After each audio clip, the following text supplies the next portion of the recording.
নেতাজি।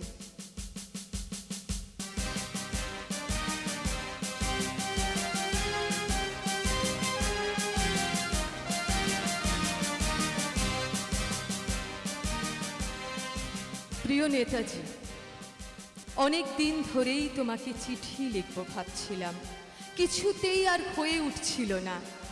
আজ কোনো একটা ঘটনার নিরিখে তোমাকে চিঠি লিখতে বসলাম। ছেলেবেলায় আমাদের দোতলার ড্রয়িং রুমে তোমার ছবি, জন্মদিনে পেতাম বই, সেখানেও তুমি, বাবার গল্পে তোমারই বীরত্ব। দেখতে দেখতে, শুনতে শুনতে ক্রমে আমিও তোমার ভক্ত। বাবা বলতেন ইন্ডিয়ার আর একজন নেতাজির দরকার ছিল। মা গাইতেন বীর সুভাষের মহান দেশ। দাদু বলতেন ছেলেটাকে ওরা শেষ করে দিল। ঠাম্মার চোখে তখন আঁচলের খুঁট। এসবের মধ্যে বড় হওয়া আমিও কেমন একটা ঘোরের মধ্যে থাকতাম। ভাবতাম পারতে, তুমি সব পারতে, যদি আর একবার আমাদের মধ্যে তোমাকে পেতাম। আজ উত্তর 40-এও আমার একই ঘোর।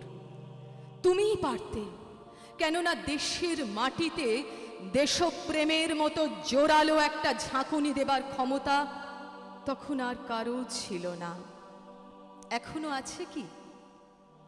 তোমার হারিয়ে যাবার পর দেশে কত কমিশন বসেছে। ভারতের পূর্ব, পশ্চিম, উত্তর, দক্ষিণে কোনো পীর, কোনো সন্ত, কোনো দয়ালু বৃদ্ধকে দেখে ভুল করেছে সবাই, ছুটে গেছে তুমি মনে করে, কিন্তু ফিরেছে মাথা নেড়ে, তবু তোমাকে পাবার আশায় বুক বেঁধেছে। তুমি তো শুধু বসু বাড়ির নও, গোটা ভারতবর্ষের মণিকোঠার হীরক, যার আলোর শুদ্ধতা কালোকে সাদা করতে পারে। এই বিশ্বাসে ভর করে সবাই ভেবেছিল তুমি আসবেই, কিন্তু এলে না। কেটে গেল অনেকগুলো বছর, পেরিয়ে এলাম জীবনের অনেক গলি ঘুঁজি। তুমি এখন বিমানবন্দরে, সভা সমিতিতে, রিসার্চ ব্যুরোতে, এমনকি ছেলের নামকরণেও। শুধু হৃদয়ে যেন দোলা দেয় না। জানো, তোমার জন্মদিনটা এখন সবাই ছুটির দিন বলে আয়েশ করে উপভোগ করে। আর ছেলেরা, তারা তো এখন দেশ থেকে বিদেশের খবরই বেশি রাখে। আর মেয়েরা, তারাও স্বাধীনতার ভেলায় চড়ে হতচকিত। শুধু মাটিটা কাঁদে, সেই কান্না যেন ভূমিকম্প, খরা, এল নিনো, বন্যা হয়ে চারিদিক ভাসিয়ে দেয়। এখনো অভিমান করে শুয়ে থাকবে রেনকোজিতে?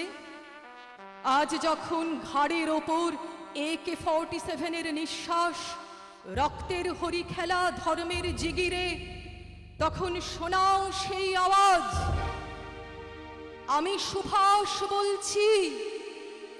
মেয়েটা দৌড়ে এসে বলবে, মা দেখো উনি আসছেন। পাশের বাড়ির মেসোমশাই ডাকবেন জানলা দিয়ে, বৌমা আমি বলিনি উনি ফিরে আসবেন? খোলা জানালার ধারে দাঁড়াবেন মায়েরা, তাদের ডান হাতে শঙ্খ, বাঁচোখে জল। নদী হবে উত্তাল, নৌকা বেসামাল, পরাণ মাঝিও চেঁচাবে, উনি আসতেছেন। সবুজ মাঠে শিশুদের হাতে পতাকার দোলা, উনি আসছেন, উনি আসছেন, উনি ফিরে আসছেন। তোমার হারিয়ে যাওয়া জন্মদিনের ভেতর থেকে উঠে আসুক আর একটাতেই সে। আজ স্বাধীনতার ঠিক আগের মুহূর্তে দাঁড়িয়ে তোমাকে আমার এই চিঠি। প্রণাম নিও। ভালো থেকো নেতাজি, প্রণাম নিও।